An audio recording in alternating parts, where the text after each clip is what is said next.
Howdy folks, and welcome to the Saltmine Q&A Discord for November. Oh wow, check that out. I didn't have to stop and try to think and remember what month it was this time. Obviously, unless you were here in person on Sunday, thank you to everybody who turned up, by the way, and posted their questions, otherwise we wouldn't have anything. Then you're watching this as Monday's episode of Mingles with Jingles. So hope you all enjoyed your weekend. Now forget it, because it's Monday. Before we get started, we're just going to have a quick word from this week's sponsor, which is, once again, Incogni. I'm sure we're all aware that there are hundreds, if not thousands, of data broker firms out there with expensive and extensive personal information databases holding your details which they trade on a daily basis. Information which, if it were to fall in the wrong hands, could, for example, be used by criminals to open credit accounts in your name, or file tax returns in your name, or commit crimes in your name. The kind of activities which could take months or possibly even years to repair the financial and reputational damage. Now, Incogni has always gone after these big data brokers on your behalf, and you can get yourself 60% off an exclusive Incogni plan by heading over to incogni.com/jingles and using code JINGLES at checkout. But what Incogni are now offering, under their Unlimited and Family Unlimited plans, is a personal data removal service. If you happen to know, for example, of a people search website, just as one example, or any particular website that has your personal information, and you'd rather they didn't, simply copy the URL into Incogni, and one of their data protection agents will take care of everything else for you. New feature available under the Unlimited and Family Unlimited plans. And again, 60% exclusive discount by heading over to incogni.com/jingles and using code JINGLES at checkout, and take your personal information off the market. So thank you to Incogni for that, helping me keep the lights on, and I guess we'll just crack straight on with the questions. First one of which comes from Yamatog2. He says, in your opinion, what are the best and worst book, comic, manga towards movie, series, anime adaptations? Ooh, best. I know what the worst one is. Absolutely 100% know what the worst one is. Best. I'd have to say that the Wachowskis' V for Vendetta. If you're going to say the most faithful adaptation, then it would have to be Watchmen. Based on the Alan Moore and Dave Gibbons graphic novel. They changed like one tiny little thing, but other than that, it was almost a shot-for-shot representation of every panel in the graphic novel. But I wouldn't say it was the best. It was pretty good, but not the best. I'd have to say the best was the Wachowskis' V for Vendetta. Again, based on an Alan Moore graphic novel from the 80s. And again, they changed a couple of things just to make it up to date, but it was basically spot on. Casting was perfect, story was perfect, everything about it was just 100% fair. Of course, Alan Moore disowns all of them because he's a grumpy old bastard, based on what they did from his From Hell adaptation, which ruined it, and then Hollywood got their hands on League of Extraordinary Gentlemen and ruined that as well. And as a result of that, he just disowns everything that Hollywood does. He's happy to sell them the licenses, of course, and then he disowns them. But I think they did a really good job with Watchmen, and an even better job with V for Vendetta. Worst, unquestionably, hands down, 100% World War Z, or World War Z if you're American. Because the only things that movie had to do with Max Brooks's book was they shared the same title and there were zombies in them. Other than that, they had nothing to do with each other. The movie was dog shit. The game's pretty good, but the novel is amazing. And if you haven't read it, and honestly, I mean, I think that Brad Pitt movie probably really, I mean, he obviously made a lot of money by selling the movie rights, but nobody's going to want to read the book after seeing the movie, which is a shame because the book is just so good. So if you saw the movie and you thought there's a book of this, screw that. Then seriously, read the book. The book is incredible.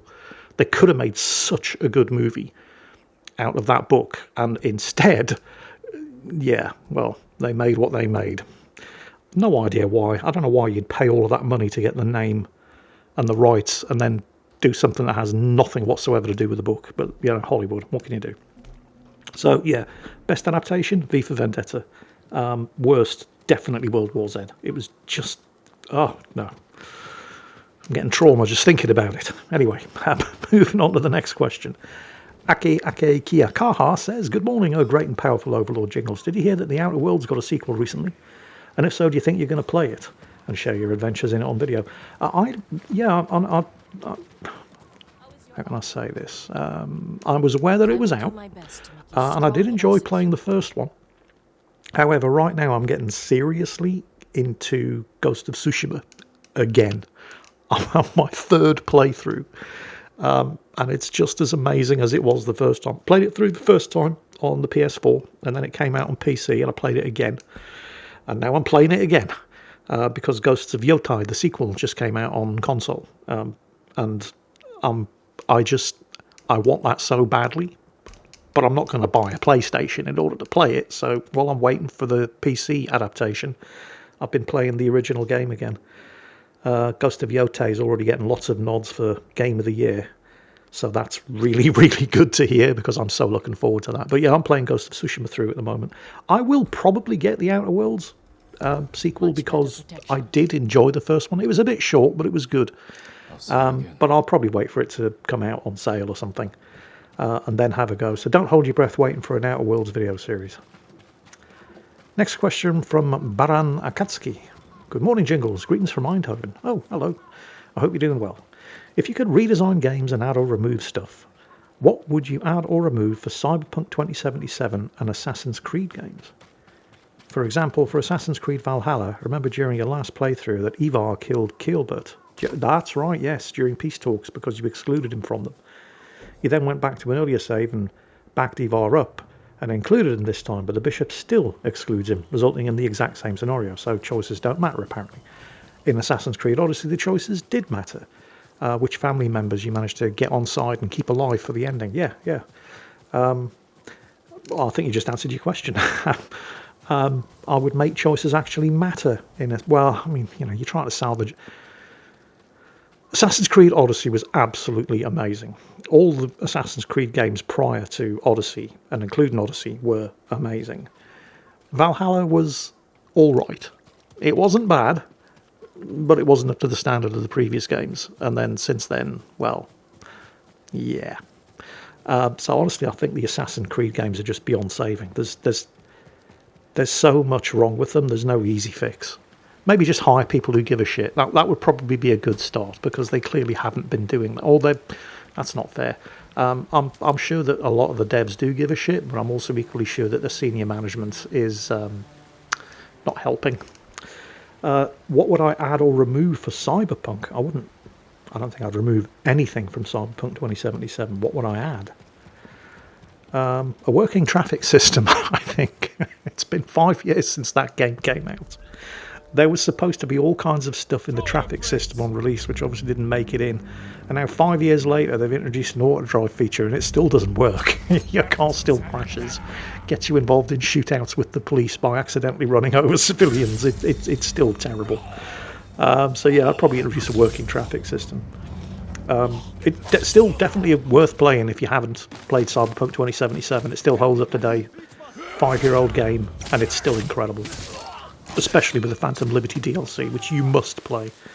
I mean, I've lost track of the number of times I've done complete playthroughs of that game. It's just trying out different ways of playing it, different approaches, making different decisions, different character builds, and it's just gold every time I play through it. So, yeah. That's a good question. Thank you. Moving on to the next one. This comes from Basement Jesus. He says, Dear Almighty Overlord, it is present time and England is an all-out war with some random country, and every able-bodied person is joining or being drafted for the war effort. Oh, I'm not liking the sound of where this is going. Here is the question. The Ministry of Defence has sent officers to your house to bring you back into service after finding out you were a radio operator. Do you go with them willingly or get dragged kicking and screaming as you yell for Rita and the cats to help you? They would have to drag me by the fingernails.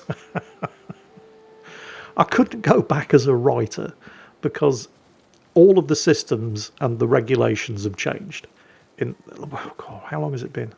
In the 14 years since I last served, everything has changed as far as administration and pay and computer systems is concerned. So they would basically have to completely retrain me. And they'd have to do the same with the radio systems as well.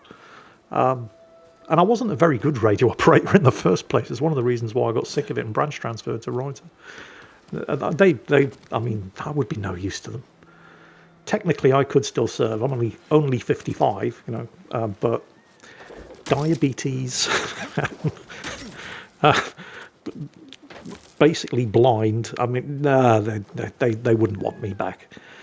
I mean, I am technically still in the reserves because you have to be after you leave. Although, I don't know, my reserve liability might have expired. It has been 14 years. I'm not sure, but I still have to do an annual report and letter every year so I continue to receive my pension. So they know where I am in the event of an emergency. So I can technically still be called back up, but I'm reasonably sure I wouldn't pass the medical. So, yeah, I don't think I'd have to worry about it. Put it this way, if they needed me back, things must be really desperate. Next question from R. Ataruk says, "Greetings, O mightiest of mighty overlords of the salt mines." Question. It's the early 9th century AD, and you are a Narentine Corsair captain, so a pirate, okay.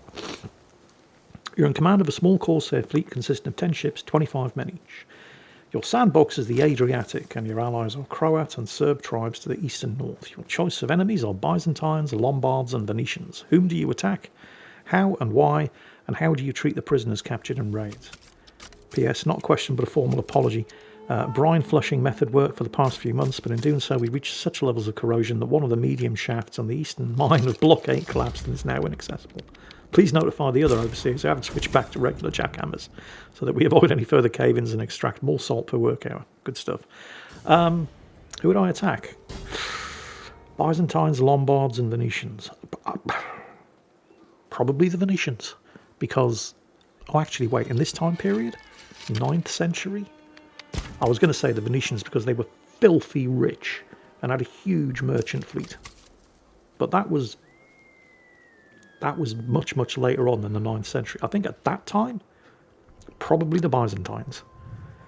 And how would you treat the prisoners captured in raids? Oh, you'd ransom them off. You wouldn't hurt them. They'd be far too valuable. Yeah, you'd make money hand over fist. Although the Byzantines had a really strong navy. So it would probably be the riskiest, but the most lucrative option going after them.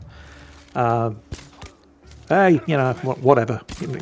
Nobody gets out alive. If you're going to do it, you might as well go for it. But yeah, the Byzantines. That was an interesting question. I don't think I've ever heard anything like that before. Unfortunately, my specific knowledge of 9th century naval combat is not great. But I think I'm right in saying, like, the Venetians were a massive power, but it wasn't until like early Renaissance before that happened. They weren't unwealthy in the 9th century, but I'm pretty sure the Byzantines were the ones with all of the money at that point. Anyway, next one from, here we go. Grump the Salty's posted a novel. Okay. Although he says it's more of a status update followed by a question, and he does apologise in advance for the short novel. So he's talking about the salt mines Elite Dangerous Squadron. Construction of Norfolk Ascension, their first primary starport near the HIP 13564 system, which is the one that contains Chatham Dock, the planetary starport that I got to name for the game. It's now been completed. Given its position in the bubble, neither surrounded by planets nor asteroid belts, it serves more as a military hub than anything else. Since all of the viable systems for expansion in the area have been claimed, Squadron leadership is planning a move to the outskirts of the bubble. The bubble, in case you're not aware, is human colonised and habitable space. To make the most of a new home, it needs to be under the control of a minor faction we can support. We've been considering aligning with Rackham Capital Investments while remaining pledged to the Empire. But a system proposed by Senior Officer Ragnarok has caught our attention. It's brimming with opportunities for mining, exploration and trade, over 70 planets in total, but there's a catch. To claim it, we'll have to pledge our loyalty to the Federation. Boo. I shudder to imagine what those civilization-deprived Stroiting hillbillies might do if a fine squadron such as ours were to join them purely to exploit such a system. Either way, I'm sure we'll find a solution. Still, we value your thoughts on this situation if you have any to offer. Yeah, it's a tough one, isn't it? I mean, the Federation. Ugh. But 70 planets brimming with resources. I think the Empire would look the other way if you were to do it just for the for the money, basically, and the opportunities. I'm sure it's probably worth it. Although you're really, really desperate if you're at. I mean, literally, I have logged into Elite Dangerous, I think, once for 30 minutes in the last 2 years, and that was to have a look at the new carrier. And so I know nothing about this game anymore. But good luck, and I'm sure. I mean, those kind of opportunities, you kind of have to go for it. Next question comes from a Tryon. I'm not sure how you pronounce that. He says, "Hello, Jingles. Big fan of yours since 2015 from France." Oh, right. Hello. Thanks for making me laugh so much over the past 10 years. You're a big reason why I started playing World of Tanks and World of Warships in the first place. I do apologise for that. Anyways, here's his question. What happened to your World of Tanks lol what video? The one on the mines map that ends with a Yank Panzer E100 and a 212A playing cat and mouse around a house. Involving a joke of yours about old people, which I will not repeat. I think I can say it here. I think I remembered saying, watching these two trying to chase each other around this house is like watching old people fuck.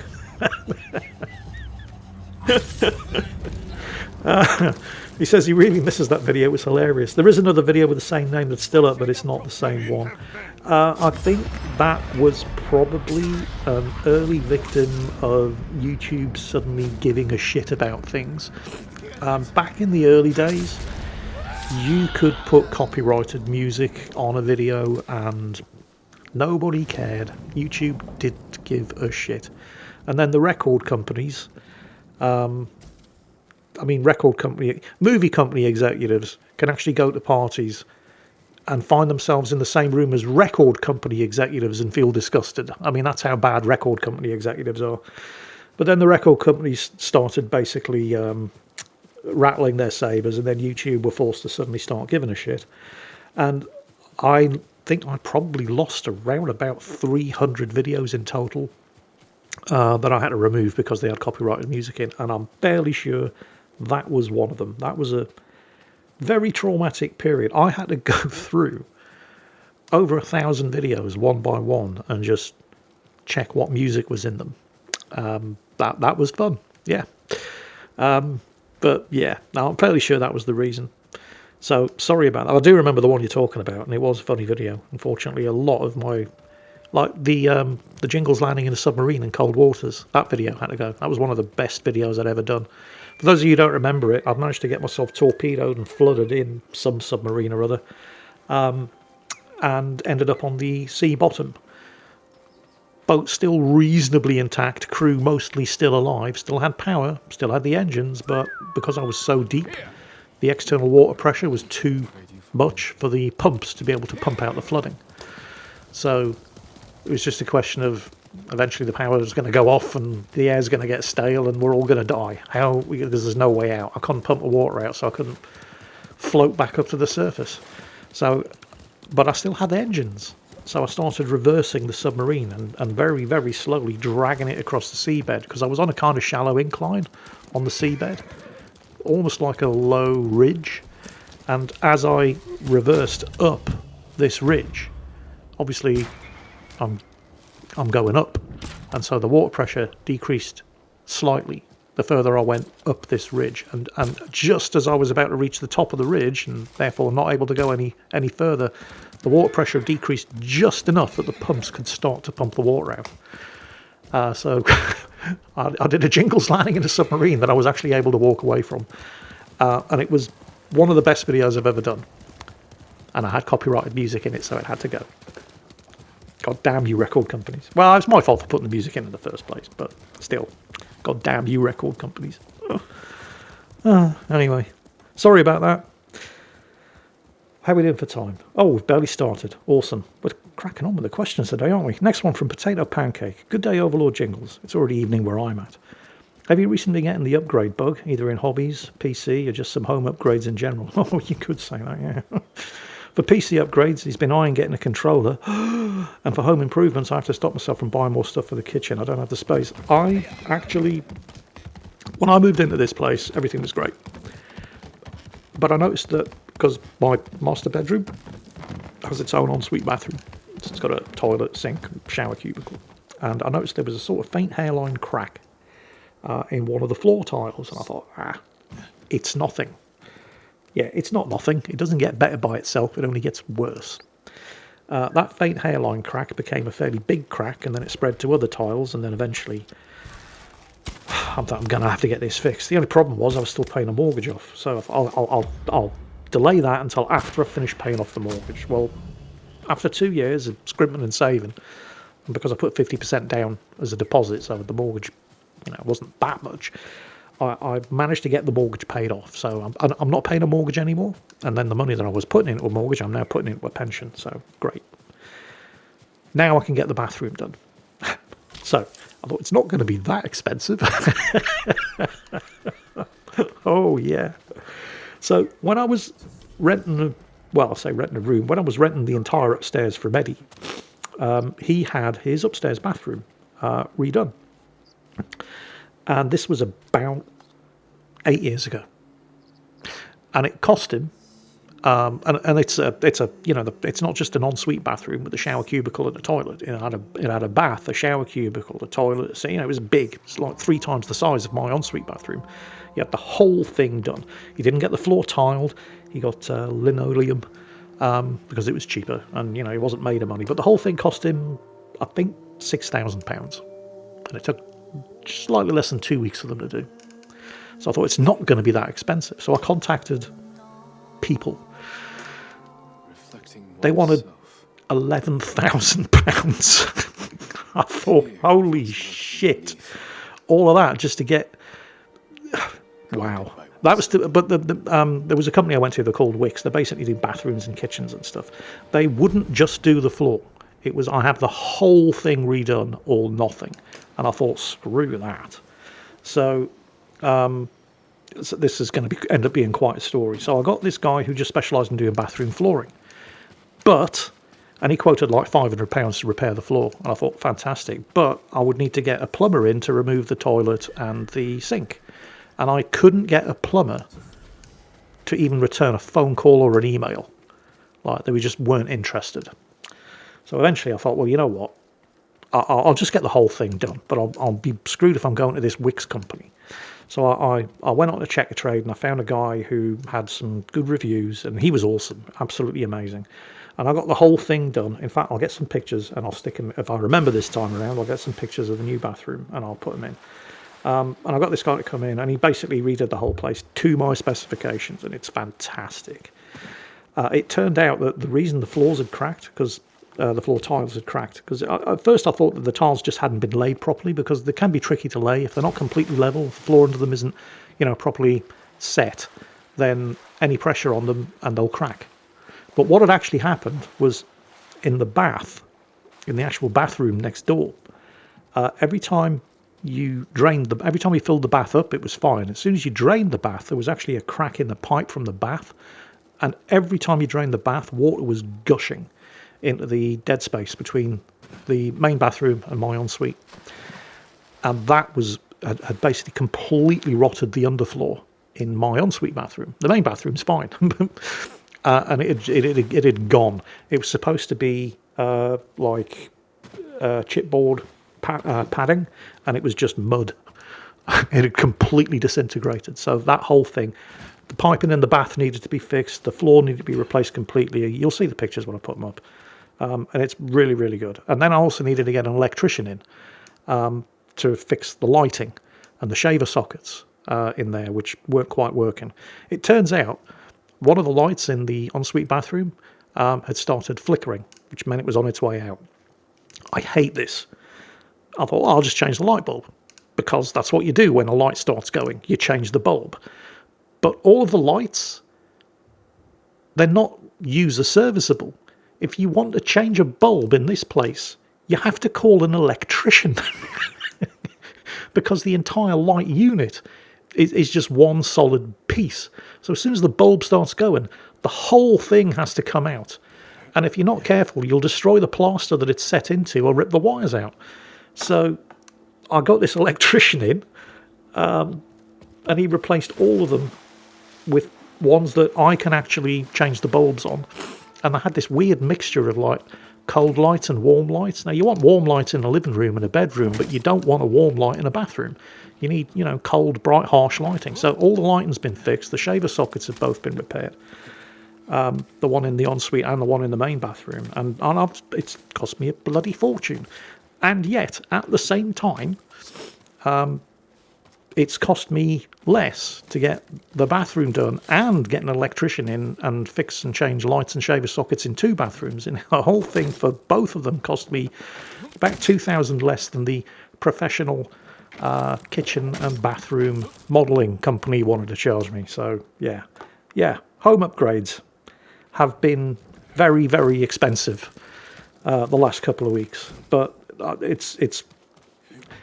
my one worry is that my bathroom now looks a bit like a McDonald's. So there's that. It kind of looks like a cross between a McDonald's and a Swedish sauna. But I like it. And hopefully I'm done spending money, because now I'm broke again. But anyway, how are we doing with the next question? Where is it? Here we go. Oh, it's Tank 50 US, and he hasn't actually written a novel this time. Good job. He says, first, a short reminder for those in Chicago, the first weekend of December. He's going to be at Midwest FurFest selling his book series and signing physical copies. For those interested in grabbing a copy, and there's a link to Amazon there, which I'll copy it now. Because I often say, oh yeah, I'll put that in the video description, and then forget that the channel where everybody posts their questions gets cleared after each Q&A. So if I leave it more than an hour after the Q&A, all the questions will be gone and all the links will be gone too. So I've already copied this one now, and I'll stick that in the video description. Second, a proposal to the community. We all have shelves of shame. Who'd be interested in sitting down once every so often and clearing our shelves of shame, maybe with our great overlord working with us? Hey, what? This way you get our workshop day, but it's more about community than just Jingles doing it. What do you all think? I don't always write novels. He did write 3. That's the whole point. He's selling them at Midwest FurFest. Anyway, next one on is from Make-A-Wish Foundation. He says, hi Jingles, cats and chat.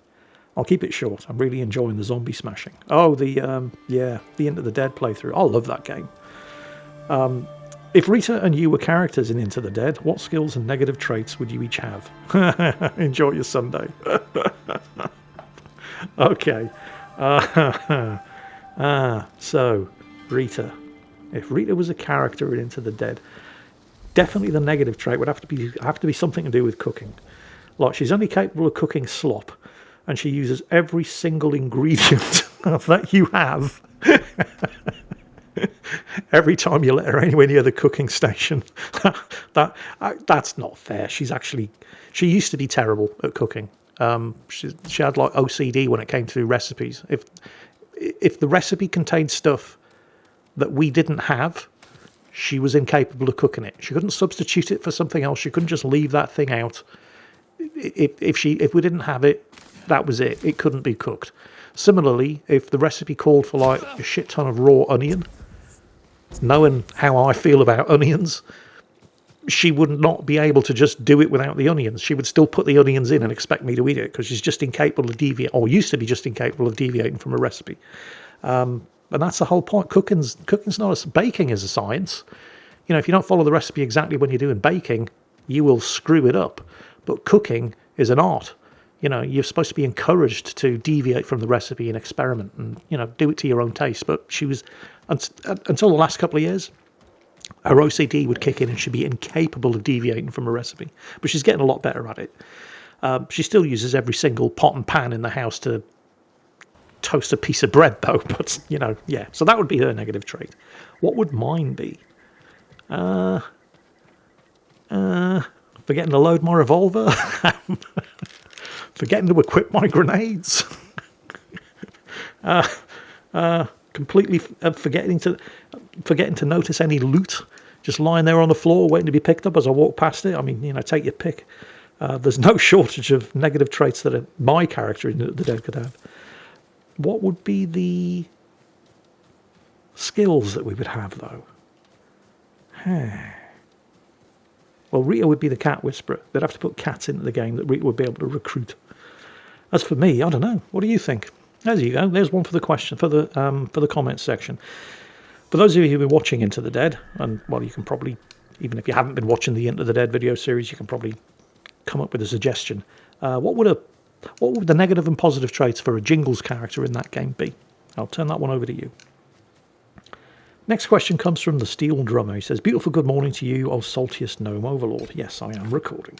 This question for today is... Actually, let me just check. Yes, I am recording. Okay. What kind of videos do you like to watch just before bedtime at the moment? And how do you make it so you don't go down a rabbit hole only to realise it's 3 a.m. now? I like to watch... Because that's what I do when I go to bed at night. I'll whip the phone out and I'll start doom scrolling YouTube. But YouTube make it very, very easy and difficult for me to avoid going down a rabbit hole, because I like to watch videos that I haven't seen before, YouTube. And I don't like to watch videos that I've already marked as not interested. Which means that now when I'm scrolling through YouTube, I'm just going not interested, not interested, not interested, not interested. Then I get to the bottom of the feed and I refresh. And then all of the ones that I've marked as not interested are back there again. Because YouTube is fucking shit. So, yeah, that's how I avoid going down a rabbit hole. Because I go through that like 3 or 4 times, get sick and tired of it, switch YouTube off, flash up Kindle and read the latest Alastair Reynolds novel instead. And then find that it's 3 a.m. And I really probably should be getting to sleep, because I don't know what the hell is going on with YouTube the last couple of years, but it doesn't matter what you say to them. I find myself looking at a video that I'm maybe mildly interested in, and I'm hesitant to click on it, because if I do, I know that for the next 4 days YouTube is going to do nothing but recommend me videos on that subject, and I can't be bothered with it. My feed is consistently full of stuff that I've already told YouTube I'm not interested in, but they don't seem to believe me, even after saying, God, it will tune your recommendations. Although they do tune my recommendations, they tune them to constantly re-recommend the same shit I've already told them no to. It's either stuff that I've already said I'm not interested in, or stuff that I've already watched. And YouTube knows I've already watched, because it's got the "you have already watched" red bar at the bottom of it, and they keep recommending them to me. And another thing that they're doing, playlists. Have you noticed this? Now, on desktop, you can click the playlist and say, piss off, I'm not interested. You can't do that. You can do that to every other kind of video that you see on YouTube on the mobile app, but not playlists. You cannot tell them, no, I'm not interested in playlists. And when you go through long enough saying, not interested, stop showing me this shit. I've seen that before. I've already told you I'm not interested in that. Eventually, you get to the point where the only things YouTube are recommending in your feed are playlists. And you can't say I'm not interested in a playlist. Oh, it is beyond frustrating. So yeah, YouTube itself is making it really easy for me to avoid going down a rabbit hole and ended up doom scrolling YouTube until 3 a.m. because I can do it for no more than 20 minutes before getting pissed off with having the same shit recommended over and over and over. So yeah, thank you. I've been waiting to get that off my chest for quite some time. So thank you for asking the question. Next one comes from Glosty Ben. Hello to you, my lord. Before I ask my real question, I must get something out. Yes, I'm recording. This one's never going to get old, is it? Now on to the real question. It's known that you're a Trekkie. Yeah, I suppose I am, yeah. Which is neat and more power to you, he says. What about Star Wars? Oh yeah, I'm a much bigger Star Wars fan. Well, I'm an original trilogy Star Wars fan. Prequels were dog shit, although... You know, if you grew up in the 90s, then that was your Star Wars, I get it. The sequels are even worse. He says, what's your opinion on it? Oh, well, there you go. In both the Legends continuity and whatever Disney crew can spat out, yeah. I'm only asking because I got into the 90s Thrawn trilogy because of my birthday. Ordered Truce of Baccarat for myself and hope to get the Dark Empire trilogy for Christmas. Yeah, I think people's opinions on Star Wars vary depending on how old they were when they saw their first Star Wars movie and which movie it was. For me, 1977, I was 7 years old when the original Star Wars came out. So for me, it's all about the original trilogy. Although I do like some of the new stuff. Mostly I'm talking about Rogue One, which I thought was amazing because guess what? It was basically a love letter to the original Star Wars. It was all original trilogy. They even made the actors get the original 1970s porn star moustaches to make them look like the original Star Wars. So I absolutely loved that. Also, it showed why Darth Vader was such a badass.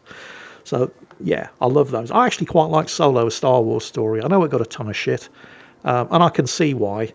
There are parts of it that I'm not a huge fan of. But I thought, what's his name? Oh, can picture him. The actor. Not the one who played Han Solo. Who I thought was actually really good. Very good in that role. No, the guy who played Woody in Cheers, Woody Harrelson. Yeah, I thought he was really good in it. There were bits of it that I didn't like, but overall I thought it was okay. You can see the parts that Ron Howard, because they brought in Ron Howard to fix it and finish directing it, and you can see the parts that Ron Howard directed. Overall, I thought it was good. Loved Rogue One. Loved the original trilogy. Hate the prequels. I better shut up because I'm going to start swearing if you make me start talking about the sequels. But I've actually forgotten what his question was. What was it? Blah, blah, blah. Yeah.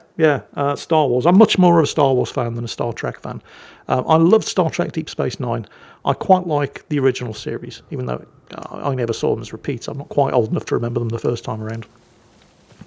Star Trek, The Next Generation, the first 2 seasons are terrible, and then suddenly it gets really, really good.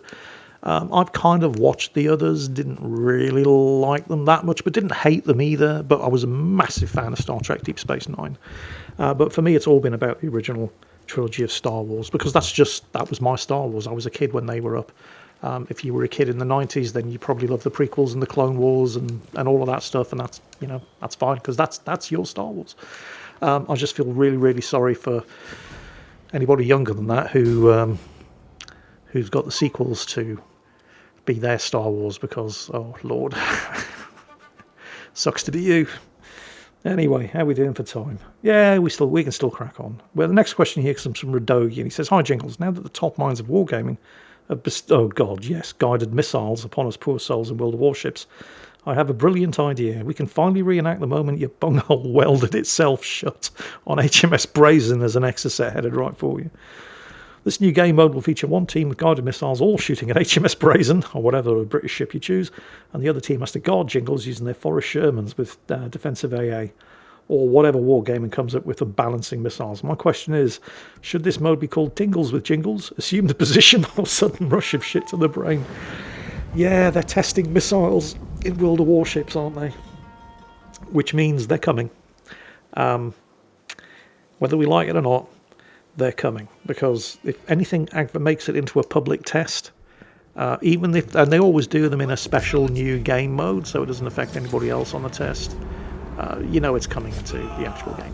It's the same way they introduce submarines, all kinds of new shit. It always ends up in its own game mode just for testing, and then eventually makes it into the game.